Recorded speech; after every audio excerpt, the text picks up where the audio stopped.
नमस्कार दोस्तों, UPSC concepts में आपका हार्दिक स्वागत है। हमारी इस बड़ी प्यारी कंसाइज सीरीज में हम एक कॉन्सेप्ट आपके साथ रोज डिस्कस करते हैं जो 100% एग्जाम ओरिएंटेड होता है। आज है पूना पैक्ट। आज हम बात करेंगे पूना समझौते की, जिसने भारत की राजनीति में एक बहुत बड़ा परिवर्तन लाया। तो ये कहानी क्या थी? प्यारे साथियों, 1930 आते आते भारत में स्वराज की मांग जोर पकड़ चुकी थी।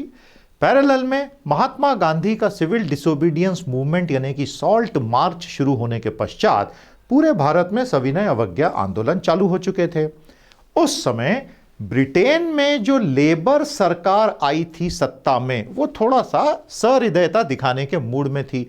आप याद रखेंगे 1945 में भी लेबर गवर्नमेंट ही थी जिसमें क्लीमेंट एटली ने भारत की तरफ ध्यान देते हुए जल्दी जल्दी आज़ादी देने की तरफ कुछ सोचा था। एनीवे, यहां पर जो प्रधानमंत्री बने जेम्स रैमजे मैकडॉनल्ड, वो ये चाहते थे कि भारत को जो डोमिनियन स्टेटस देना है, अधिशासी राज्य का दर्जा देना है, अब उसमें देर नहीं करनी चाहिए और वो हमें जल्दी से करना चाहिए।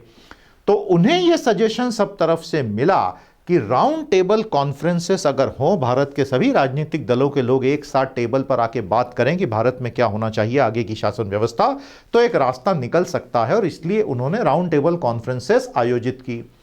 जब ये राउंड टेबल कॉन्फ्रेंसेस आयोजित हुई तो उनका हश्र कोई बहुत अच्छा नहीं हुआ, क्योंकि कांग्रेस ने उसमें हिस्सा नहीं लिया, क्योंकि सिविल डिसोबीडियंस मूवमेंट चल रहा था।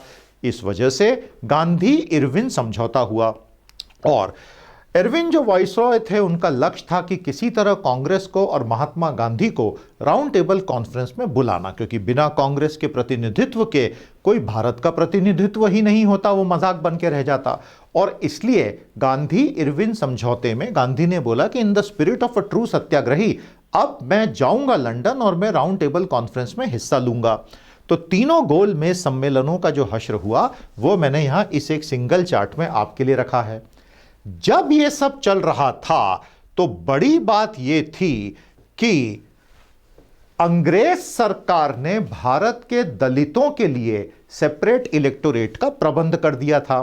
और जेम्स रैमजे मैकडॉनल्ड इस बात को, डॉक्टर अंबेडकर की इस बात को मान गए थे कि हमने 1909 में जैसे मुसलमानों को सेपरेट इलेक्टोरेट दिया, 1919 के अधिनियम में हमने एंग्लो इंडियंस को, क्रिश्चियंस को, फॉरवर्ड कास्ट को सेपरेट इलेक्टोरेट दिया, अब हम डिप्रेस क्लासेस को भी सेपरेट इलेक्टोरेट देंगे।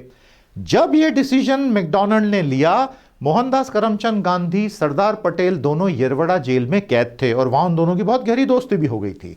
काफी लंबे समय दोनों जेल में रहे।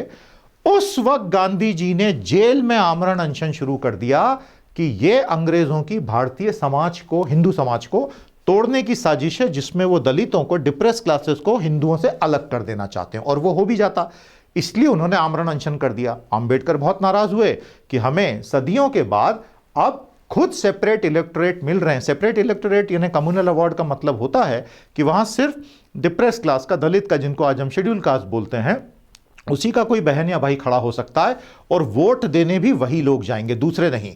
तो इससे उनकी पूरी आइडेंटिटी अलग बनती है। तो ये पॉलिटिक्स में बहुत बड़ा कदम माना जाता है, हालांकि फंडामेंटली बहुत ही फ्रैक्शस कदम है, फंडामेंटली फ्रैगमेंटेशन वाला कदम है। ये तो समझते ही हैं, अंग्रेजों की डिवाइड एंड रूल नीति, लेकिन अंबेडकर उसको अच्छा मानते थे। जब आमरण अनशन गांधी ने कर दिया तो अंबेडकर के पास कोई रास्ता नहीं बचा, क्योंकि अगर गांधी की उसमें मृत्यु हो जाती तो पूरे भारत में डिप्रेस क्लास के लोगों पे कहर टूट सकता था। इसलिए अंबेडकर ने चुपचाप सिर झुका के पूना पैक्ट पर हस्ताक्षर कर दिए और उसके लिए उन्होंने मोहनदास करमचंद गांधी, जिन्हें हम महात्मा गांधी कहते हैं, को कभी माफ नहीं किया। उन्होंने ये कहा कि हमारे पास एक ऐतिहासिक मौका था जिसमें गांधी जी ने हमसे वो मौका छीन लिया। और पूना पैक्ट के बाद बेसिकली डिप्रेस क्लासेस को जनरल इलेक्टोरेट में हिंदू पॉपुलेशन में रिजर्वेशन मिलना शुरू हो गया चुनावी सीटों के लिए। उसकी काफी सारी टर्म्स कंडीशंस भी हैं, लेकिन अंबेडकर, जैसा मैंने कहा, उससे हमेशा हमेशा दुखी रहे, दलित वर्ग के लोग हमेशा दुखी रहे। कांशीराम साहेब ने इसका बाद में बहुत शानदार पॉलिटिकल एनालिसिस अपनी एकमात्र किताब चमचा युग में बहुत अच्छे से बताया था, जिसमें उन्होंने ये कहा था कि पूना पैक्ट ने दलितों को हमेशा के लिए सवर्णों का गुलाम बना दिया। आज के बाद जितने भी दलित मेंबर ऑफ पार्लियामेंट और मेंबर ऑफ लेजिस्लेटिव असेंबली बनेंगे वो सिर्फ मुखौटे होंगे, उनकी कोई आवाज नहीं होगी।